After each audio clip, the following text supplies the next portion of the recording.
বলে আমি ঘুম থেকে উঠে গেছি।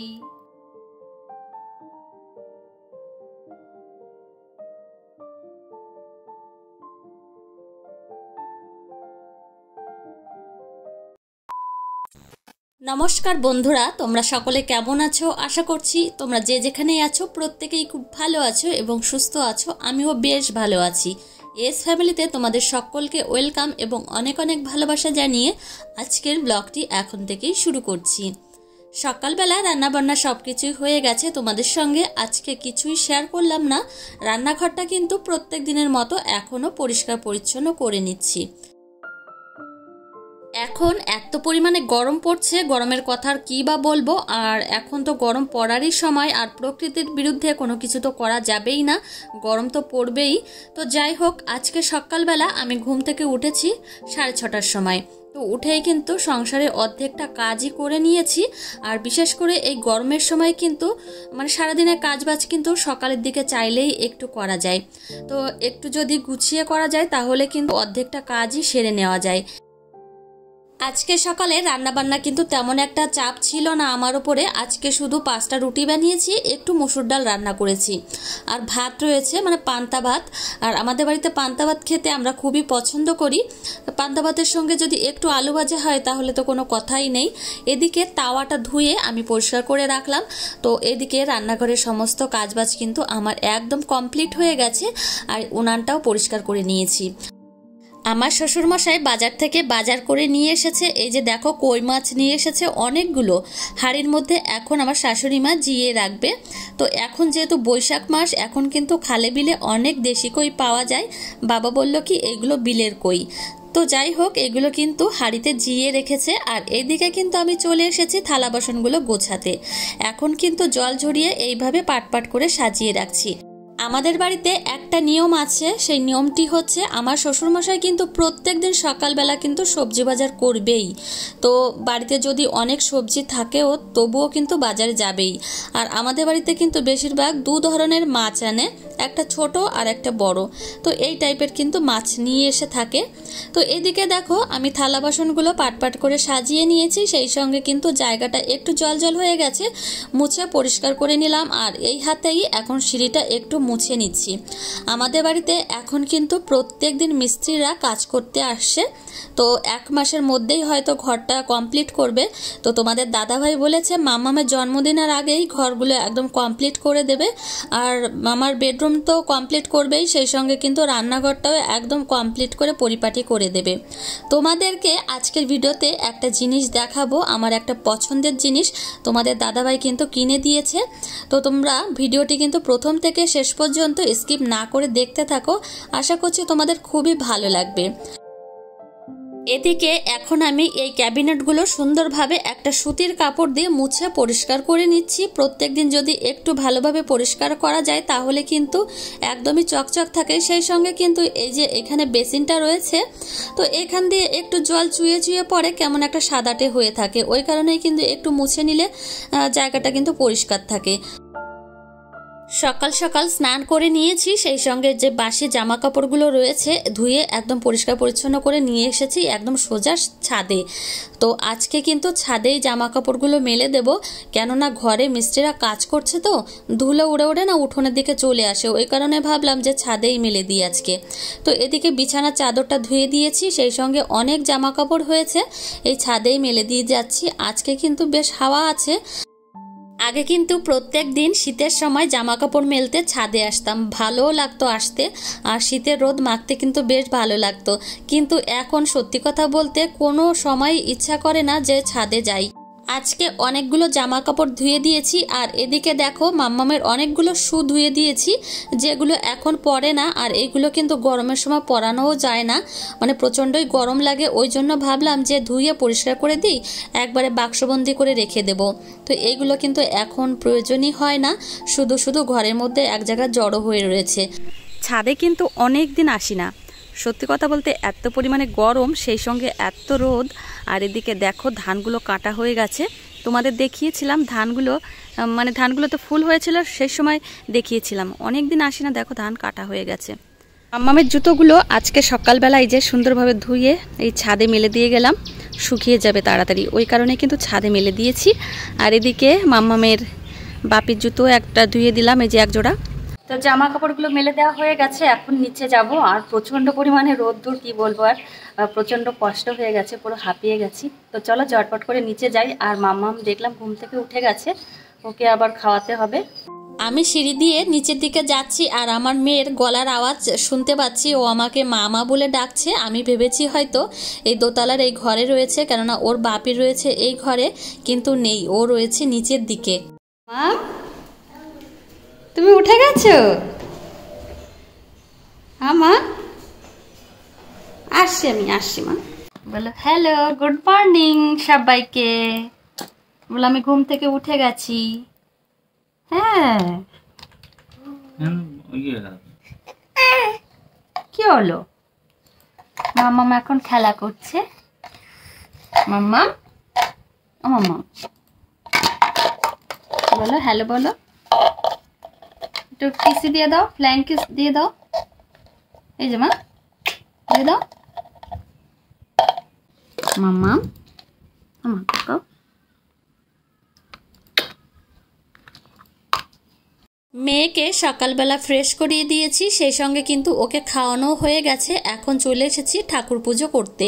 এদিকে দেখো ফুল দিয়ে এখন আসনটা সুন্দরভাবে সাজাচ্ছি। আর এই গরমের সময় জানো তো অনেক ফুল ফোটে, আর পুজো দিতেও বেশ ভালো লাগে। আর আমাদের গাছে তো এখনও শিউলি ফুল ফুটছে। সত্যি কথা আমারই অবাক লাগে যে শিউলি ফুল কিন্তু বিশেষত দুর্গা পুজোর সময় ফোটে, মানে আশ্বিন কার্তিক মাসে, কিন্তু এখন এই বৈশাখ মাসেও কিন্তু এখনও ফুটছে। ঠাকুর পুজো হয়ে গেছে, আমি চলে এসেছি বারান্দায়। এসে দেখছি একটা জলের বোতলেও জল নেই। তো এখন প্রত্যেকটা জলের বোতলে জল ভর্তি করে নিচ্ছি। এখন যেহেতু প্রচণ্ড গরম, ওই কারণে কিন্তু জল খাই প্রচুর, আর বাড়ির সবাই প্রচুর জল খায়। আর জলের বোতল কিন্তু দিনে দুবেলা ভরতে হয়। তো এদিকে জলের বোতলগুলো ভর্তি করে রাখছি। আমাদের বাড়িতে কিন্তু ড্রামে করে জল নিয়ে আসে, আর এইভাবেই কিন্তু বোতলে ভর্তি করে রাখতে হয়। ফ্রিজে আবার রাখতে হয়। এখন আবার গরমের সময় নতুন নিয়ম হয়েছে যে ফ্রিজে রাখতে হয়, মানে ঠান্ডা জল খায়, মানে ঠান্ডা পুরোপুরি খাই না, একটু মিশিয়ে মিশিয়ে খাই। তো যাই হোক, জলের বোতলগুলো কিন্তু ভর্তি করা হয়ে গেছে। এখন আমি সকালের খাবারটা খাবো, এখনো পর্যন্ত খাইনি। সকালের খাবার খাওয়া কমপ্লিট হয়ে গেছে, সেই সঙ্গে আমার শাশুড়ি মাও খেয়েছে। এখন যে বাসন কোসনগুলো হয়েছে এখন এই বেসিন থেকেই ধুয়ে রাখছি। অনেক বাসন হলে কিন্তু তখন আমি কলপাড়ে গিয়ে ধুই, মানে আমি না, বাড়ির সবাই। কিন্তু যখন অল্প বাসন কোসন হয় তখন কিন্তু এই মানে বেসিন থেকেই ধুয়ে নিই। তো এদিকে এই যে দেখো কটা মাত্র হয়েছে, এখান থেকেই ধুয়ে নিলাম। আর আজকে না আমার মাম্মামের শরীরটা একটু খারাপ লাগছে, কেননা বলবো তোমাদের আমার মাম্মামের কি হয়েছে। তার আগে দেখো এই যে বক্সটা তোমাদের দাদাভাই কিনেছে, এর মধ্যে কিন্তু একটা জিনিস রয়েছে। সে জিনিসটা কিন্তু আমার খুবই পছন্দের, আর আমি কিন্তু বেশ কয়েকদিন ধরেই তোমাদের বলছিলাম যে জিনিসটা তোমাদের দাদাভাইকে কিনতে বলবো, আমার একটা পছন্দের জিনিস। তো চলো সেই জিনিসটা দেখা যাক এর মধ্যে কি আছে। আর আমার মেয়ে তো আমার থেকেই খুশি যে এর মধ্যে কি আছে, ও কিন্তু খুবই আনন্দ পাচ্ছে। সেই সঙ্গে তো আমি আনন্দ পাচ্ছি। আমার মুখের দিকে তাকালে বুঝতেই পারবে আমার মুখটা একদম হাসি হাসি। আর তোমাদের দাদাভাই কিন্তু আমাদের সামনেই বসে রয়েছে, তো ও কাজ করছে ল্যাপটপে বসে। আর এইদিকে কিন্তু আমি বক্সটা ওপেন করছি। তোমাদের দাদাভাই বলল যে তুমি খুলে দেখো যে কেমন হয়েছে, তোমার জিনিস তুমি খুলে দেখো। তো এদিকে আমার মাম্মাম দেখো কি করছে। তো চলো ঝটপট করে এই যে দেখো খুলে নিয়েছি, দেখে তো বুঝতেই পারছো যে এটা কি হতে পারে। তো আমি তো এইটুকু খুলেই আমার খুব আনন্দ হচ্ছে জিনিসটা দেখে, যে যাক হয়তো খুব ভালোই হবে জিনিসটা। আর আমার মেয়ে দেখো কত আনন্দ করছে।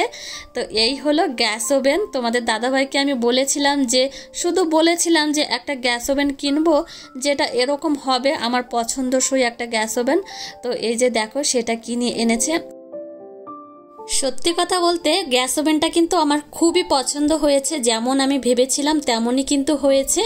আর 3টে উনান দেখেছে তো, আর এগুলো কিন্তু এই উনানের এগুলো পিতলেরই হয় বিশেষ করে, তো এগুলোও কিন্তু পিতলের। আর কালারটা কিন্তু বেশ পছন্দ হয়েছে। আর একটা বিষয় হচ্ছে এই গ্যাস ওভেনে কিন্তু অনেক সময় ডিজাইন থাকে, বিভিন্ন ফুল পাতা আঁকানো থাকে, আমার কিন্তু অতটা ভালো লাগে না ওইগুলো। আমি চেয়েছি একদম সিম্পল টাইপের হবে, তো তেমনই এই যে দেখো এনেছে। আর এটা হলো প্রেস্টিজের। এদিকে তোমাদের দাদাভাই কিন্তু গ্যাস ওভেনটা একটু ভালো করে চেক করে নিচ্ছে সব দিক থেকে, কেননা কোথাও খারাপ থাকতেও পারে। তো সত্যি কথা বলতে খুবই পছন্দ হয়েছে, বারবারই বলছি। তোমাদের কেমন লেগেছে অবশ্যই অবশ্যই কিন্তু জানিও, ভালো লাগলেও জানিও, আবার খারাপ লাগলেও কিন্তু জানিও। তো এদিকে দেখো পেছনটা এরকম। আর সত্যি কথা বলতে এই যে তোমাদের দাদাভাইকে একবার কি দুবার বলেছিলাম, কিন্তু এখনই যে আনবে আমি সেটা ভাবতে পারিনি। তো আমি বলেছিলাম, তারপরে কিন্তু অর্ডারটা দিয়েছে আর এই যে বাড়িতে দিয়ে গেছে। আমি কিন্তু ওকে বলিনি যে এখনই আনতে, ওকে বলেছিলাম রান্নাঘরটা পুরোপুরি কমপ্লিট হবে তখন আনতে, কিন্তু এখনই নিয়ে এসেছে।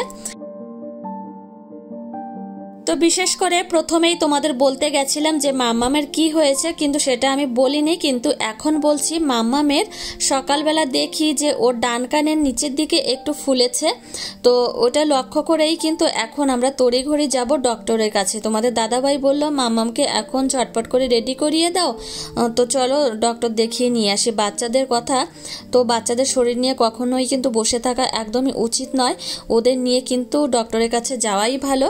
তো এদিকে মাম্মামকে কিন্তু রেডি করিয়ে দিয়েছি, আর আমাদের বাড়ি থেকে 2 মিনিটের রাস্তা হচ্ছে বাজার। তো এদিকে আমিও কিন্তু রেডি হয়ে গেছি, এখন মেয়েকে নিয়ে বেরোবো। দেখো কেমন ঘ্যান ঘ্যান করছে, কান্না করছে, ওর শরীরটা ভালো লাগছে না।